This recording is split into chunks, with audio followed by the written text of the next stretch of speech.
বন্ধু বান্ধৱীসকল, সদনত ডক্টৰ মানসিং যাদৱৰ প্ৰশ্নৰ উত্তৰত যশৱন্ত সেনাই কয় যে 2005 চনৰ 28 মাৰ্চৰ আগত যিসকলৰ নিযুক্তি হৈছিল বা বিজ্ঞাপন হৈছিল তেনেকুৱা শিক্ষক বা কৰ্মচাৰীক পুৰণি পেঞ্চনৰ আওতালৈ অনা হ'ব। ইয়াৰ আগতে 2025 চনৰ 30 জুনত এখন অৰ্ডাৰ হৈছিল, কিন্তু সেই অৰ্ডাৰখন মৰ্মে তেওঁলোকক পুৰণি পেঞ্চনৰ আওতালৈ অনা হোৱা নাই। এইবেলি উত্তৰ প্ৰদেশত এইটো সিদ্ধান্ত লৈছে যে যিসকলৰ 2005 চনৰ আগতে এপইণ্টমেণ্ট হৈছিল বা বিজ্ঞাপন হৈছিল, কিন্তু তেওঁলোকৰ কিবা কাৰণত 2005 চনৰ পিছত নিযুক্তি হ'ব লগা হ'ল, তেনেকুৱা কৰ্মচাৰীসকলক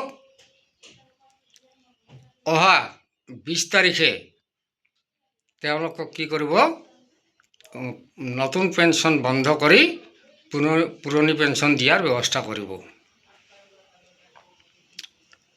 নতুন পেঞ্চন বন্ধ হৈ যাব আৰু পুৰণি পেঞ্চন আৰম্ভ হ'ব, আৰু NPS-ৰ টকাখিনি GPF-লৈ পৰিৱৰ্তন হ'ব। উত্তৰ প্ৰদেশত এইটো নিয়ম এতিয়া মানি লৈছে।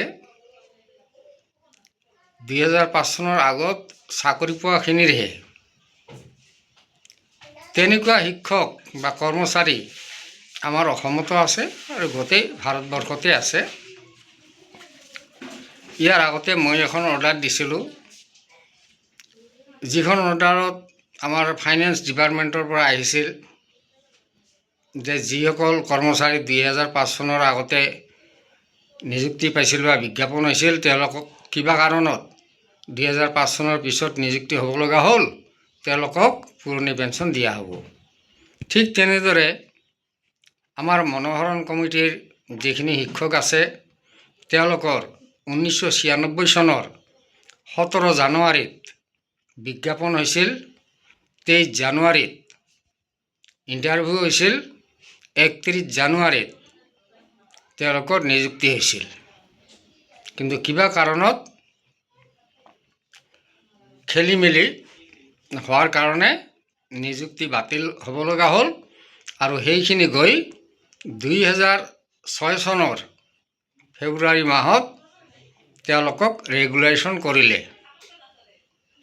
পুনৰ ৰেগুলেশ্যন কৰিলে 2006 চনৰ পৰা তেওঁলোকে কাম কৰিব লগা হোৱাৰ কাৰণে NPS-ত পৰি গ'ল, আৰু এই NPS-ত যিসকলে এতিয়া অৱসৰ লৈছে, তেওঁলোকে বহু কষ্টেৰে জীৱন যাপন কৰি আছে।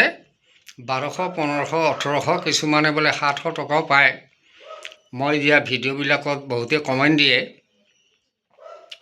এটা বহুত দুখৰ কথা। আমাৰ এই নথিপত্ৰখিনি আৰু আমি যিখন ফৰ্ম ফিল-আপ কৰি দিলোঁ, প্ৰায় এবছৰ হ'ল। এই এবছৰ সময়ৰ ভিতৰত আমাৰ 2005 চনৰ আগৰ শিক্ষক বা কৰ্মচাৰীখিনিক আমাৰ পুৰণি পেঞ্চন দিব লাগিছিল, কিন্তু চৰকাৰে এতিয়ালৈকে কেলেই দিয়া নাই নাজানো। আমাৰ কথা হ'ল কি, নতুন বা পুৰণিলৈ আমাৰ কোনো কথা নাই। আমাৰ সকলো পৰ্যায়ৰ কৰ্মচাৰীকে পুৰণি পেঞ্চনৰ আওতালৈ আনিব লাগে। মোৰ কথা, মোৰ দাবী, মোৰ কথা, আপোনালোকৰ দাবী সেইটো হ'ব লাগে। আমাৰ যিকোনো কৰ্মচাৰী, যিকোনো শিক্ষক বা কৰ্মচাৰীক আমাক আগৰ দৰে OPS বা পুৰণি পেঞ্চন বাহাল কৰিব লাগে। দিল্লীৰ যন্তৰ মন্তৰত ৰেগুলাৰ আন্দোলন চলি আছে। আমাৰ ৰাষ্ট্ৰীয় অধ্যক্ষ বিজয় কুমাৰ বন্ধু ডাঙৰীয়া কৈ আছে যে এদিনাখন OPS হ'বই, কিন্তু কেতিয়া হ'ব, এদিনাখন কেতিয়া হ'ব সেইটোহে কথা। কিন্তু যিসকলৰ চাকৰি কৰি আছে তেওঁলোকে চলি আছে, কিন্তু যিসকলে অৱসৰ লৈছে তেওঁলোকৰ বহুত কষ্ট হৈছে। গতিকে অনতি পলমে পুৰণি পেঞ্চন হ'লে এই অৱসৰ লোৱা শিক্ষকখিনি কিছু পৰিমাণে তেওঁলোকে সকাহ পাব। মোৰ এইটোৱেই অনুৰোধ, চৰকাৰৰ ওচৰত অতি শীঘ্ৰে আমাৰ কি কৰিব লাগে, পুৰণি পেঞ্চন ঘূৰাই আনিব লাগে। ঠিক আগৰ দৰে পুৰণি পেঞ্চন যে NPSৰ নিচিনা বা EPSৰ নিচিনা তেনেকুৱা নহয়, ডাইৰেক্ট যদি